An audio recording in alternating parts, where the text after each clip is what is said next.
Assalamualaikum warahmatullahi wabarakatuh. Perkenalkan, nama saya Naimah dengan NPM 2048 2011110162, kelas A semester 2, Prodi S1 Farmasi, Fakultas Farmasi Universitas Muhammadiyah Banjarmasin. Di sini saya akan menjelaskan tentang tanaman seledri atau Apium grapeolens L. Seledri atau Apium grapeolens L adalah sayuran daun dan tumbuhan obat yang biasa digunakan sebagai bumbu masakan. Ada 3 kelompok seledri yang dibudidayakan, yaitu pertama seledri daun atau seledri iris, yang biasa diambil daunnya dan banyak dipakai di masakan Indonesia. Yang kedua adalah seledri tangkai, yang tangkai daunnya membesar dan beraroma segar, biasanya dipakai sebagai komponen salad. Yang ketiga adalah seledri umbi, yang membentuk umbi di permukaan tanah dan biasanya digunakan dalam sup.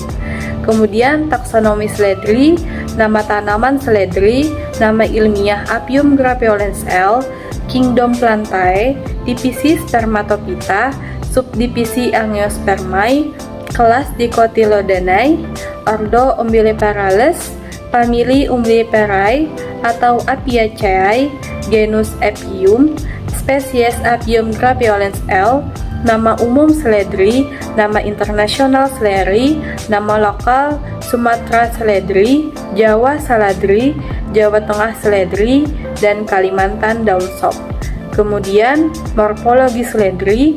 Yang pertama adalah habitat seledri. Seledri atau Apium grapeolens L termasuk salah satu jenis sayuran daerah subtropis yang beriklim dingin, karena perkecambahan benih seledri menghendaki keadaan temperatur minimum 90% derajat Celcius dan maksimum 200 derajat Celcius. Sementara untuk pertumbuhan yang menghasilkan produksi tinggi menghendaki temperatur sekitar 100 derajat Celcius sampai 180 derajat Celcius dan maksimum 240 derajat Celcius.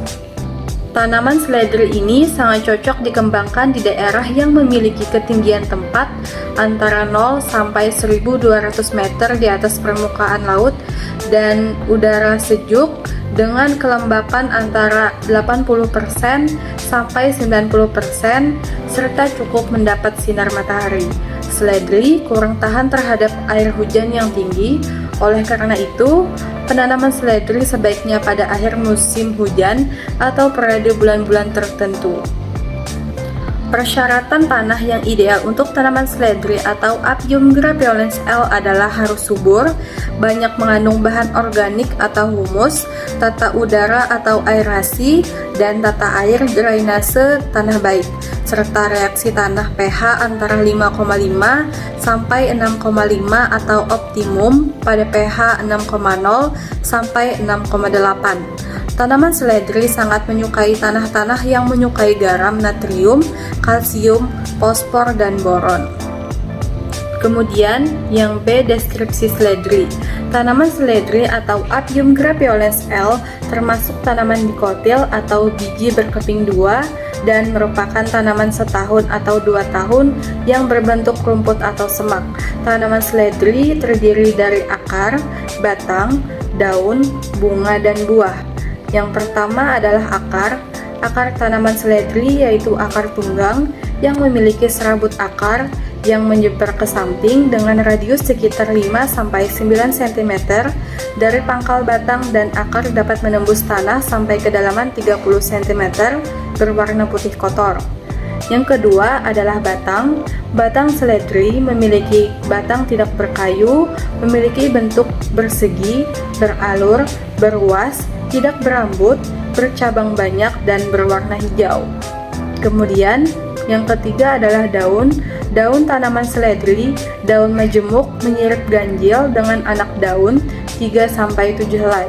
Anak daun bertangkai yang panjangnya mencapai 1-2,7 cm. Tangkai daun berwarna hijau keputih-putihan, helaian daun tipis dan rapat pangkal dan ujung daun runcing. Tepi daun beringgit, panjangnya mencapai 2-7,5 cm, lebar 2-5 cm, pertulangan daun menyirip, daun berwarna hijau muda sampai hijau tua. Kemudian yang keempat adalah bunga. Bunga tanaman seledri adalah bunga majemuk berbentuk payung berjumlah 8-12 buah kecil-kecil berwarna putih, tumbuh di pucuk tanaman tua. Pada setiap ketiak daun dapat tumbuh sekitar 3-8 tangkai bunga, dan pada ujung tangkai bunga ini membentuk bulatan. Yang kelima adalah buah.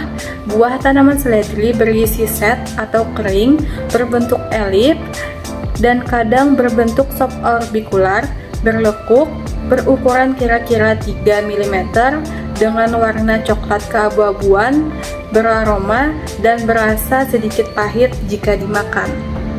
Kemudian informasi empiris seledri. Seledri atau Apium grapeolens L mengandung gizi cukup tinggi dan lengkap karena mengandung protein, lemak, karbohidrat, kalsium, fosfor, zat besi, vitamin A, vitamin B, dan vitamin C dan air. Selain kandungan gizinya cukup tinggi, seledri atau Apium grapeolens L juga mengandung zat glukosida, apiol, dan flavonoid dan apin. Yang pertama, sebagai antiinflamasi. Tanaman daun seledri diketahui mengandung zat polisaccharides dan juga sebagai antioksidan. Kedua dari zat tersebut sangat bermanfaat sebagai antiinflamasi yang diakibatkan oleh kerusakan elemen tubuh. Kemudian yang kedua adalah menurunkan kadar kolesterol. Jika Anda berkeinginan menurunkan kadar kolesterol, maka konsumsi seledri secara rutin setiap hari, karena seledri diketahui mengandung sebuah elemen sangat unik yang disebut 3N-butyrylpeladit atau BUPH. Elemen ini sangat berguna sebagai penurun dari kadar lemak dan juga pengontrol untuk kesehatan jantung. Mengonsumsi seledri, berbagai suplemen dari bahan seledri juga bisa menurunkan kolesterol lipoprotein dan jumlah kolesterol serta konsentrat dalam tubuh. Yang ketiga adalah mencegah hipertensi. Tekanan darah tinggi atau hipertensi merupakan salah satu dari penyebab penyakit jantung koroner. Cara mengobati ataupun mencegah hipertensi bisa dengan mengkonsumsi seledri secara rutin. Ekstrak dari biji seledri ini sangat terbukti mempunyai manfaat buat anti-hipertensi yang bisa membantu untuk menurunkan tekanan darah tinggi. Selain bisa menurunkan tekanan darah, maka seledri ini juga mampu untuk mengontrol tekanan darah. Yang keempat, menyehatkan ginjal. Tumbuhan seledri merupakan tanaman yang mampu untuk membersihkan liver secara alami. Kandungan vitamin C, B, A, dan juga zat besi tumbuhan seledri ini sangat tinggi sehingga sangat cocok untuk perlindungan organ ginjal dan juga liver. Mengkonsumsi seledri secara rutin, maka juga terbukti bisa membantu melindungi ginjal, mencegah dari penyakit liver, dan juga bisa membersihkan racun di dalam tubuh. Kemudian, kandungan kimia dari seledri.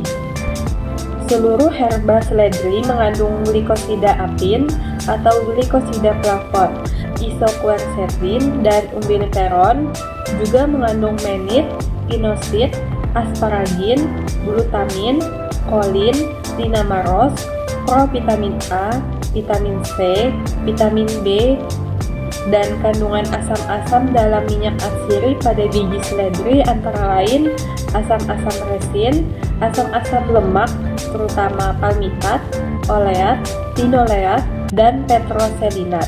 Senyawa kumarin lain ditemukan dalam biji yaitu berganten, seselin, isomperatorin, ostenol, dan isopimpinelin. Dan yang kemudian kelima adalah penelitian seledri.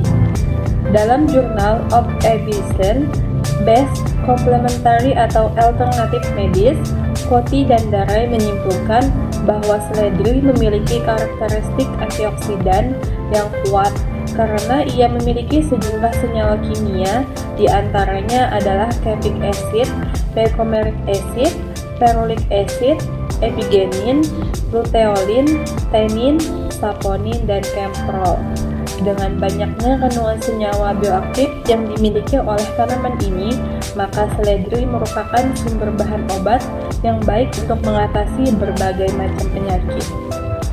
Sekian presentasi dari saya, semoga bermanfaat.